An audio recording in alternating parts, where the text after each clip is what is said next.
दिल्लीमध्ये एका तरुणीची तिच्या प्रियकराने हत्या करून तिचे 35 तुकडे करून या तुकड्यांची विल्हेवाट लावली. हे कृत्य अत्यंत क्रूर असून या आरोपीस मृत्यूदंडाची शिक्षा देण्यात यावी अशी मागणी ऊर्जा फाउंडेशनच्या वतीने करण्यात आली. हा प्रकार म्हणजे लव्ह जिहादचा प्रकार असून शासनाने या घटनेकडे गंभीरतेने लक्ष देण्याची मागणी यावेळी करण्यात आली. शहराच्या कमाल चौक परिसरात ऊर्जा फाउंडेशनच्या वतीने हे आंदोलन करण्यात आले. कॅमेरामॅन प्रवीण दुपारीसह सनी भोंगाड़े, शंखनाद न्यूज, नागपुर। पहले तो हमें बहुत खेद होता है कि हम बारंबार ऐसे विषयों पर सड़क पर उतरते हैं और देश का युवा हिंदुस्तान में रहने के बाद में अगर ऐसे विषयों पर सिर्फ सड़क पर उतर कर नारेबाजी करेगा तो देश का भविष्य कहाँ जाएगा, समझ सकते हैं। मैं बात कर रहा हूँ श्रद्धा वालकर, जो घटना घटी है दिल्ली में, रहने वाली मुंबई की लड़की थी, प्यार हुआ, सब कुछ हुआ, ठीक है, लेकिन ये विषय बार बार आकर के सुई की कांटा वहीं अटकती है कि आफ्ताब, अब्दुल, हमीद, इन सभी के ही पास में आगे क्यों जुड़ती है। तो इसका कारण हम समझ सकते हैं कि कहीं ना कहीं लव जिहाद का विषय है। ये कहीं ना कहीं जिहाद चला करके विषय चलाया जा रहा है और पर्टिकुलर एक विषय को लेकर के। लड़की, नो डाउट लड़की की गलती थी कि उसके बहकावे में आ गई, लेकिन उसके बाद में वो एक सच्चा प्यार करने के बाद में उसके पास गई और अपने माता पिता को संस्कार को साइड में रख करके उसके साथ गई। उसके बाद में उसे क्या मिला, उसका परिणाम। हमारे संस्कृति में कहा जाता है कि कुंडली मिला करके 36 गुणों के बाद शादी की जाती है ताकि भविष्य लड़की का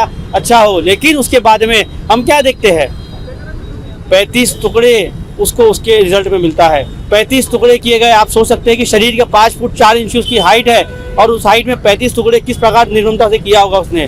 वो करने के बाद, और उसकी डिमांड क्या थी, एक छोटी सी मांग थी। उसकी मांग यह थी कि मैंने आपसे प्यार किया तो आप शादी करिए, लेकिन उसका सिर्फ मकसद ये था लड़की को 2 रुपए के यूज एंड पेन की तरह यूज करो और उसे फेंक दो।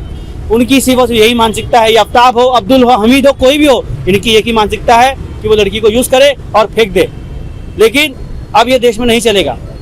इस देश में एक देश एक कानून जरूरी है। हम देखते हैं दुबई में से केस में कि यहाँ चोरी होने पर भी हाथ काटा जाता है, रेप करने पर प्राइवेट पार्ट को काटा जाता है, लेकिन एक हिंदुस्तान ऐसा देश है जहाँ रेप, बलात्कार ये सब करने के बाद भी 5,000, 10,000, 1 लाख, 2 लाख पैसे दे करके अपराधी बाहर घूम रहा है।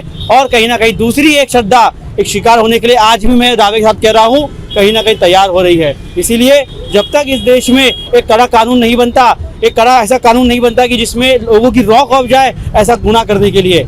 अगर हमारे घर की बेटी है, सबके घर में बेटी है, हमें संस्कार सभी को अपने अपने बच्चों को देना होगा कि ऐसे लव जिहाद का शिकार से बचे और ऐसे अब्दुल, हमीद, आफ्ताब, अब्दुल, इन सब से बचे और आने वाली पीढ़ियों को इससे सबक लेना होगा। धन्यवाद।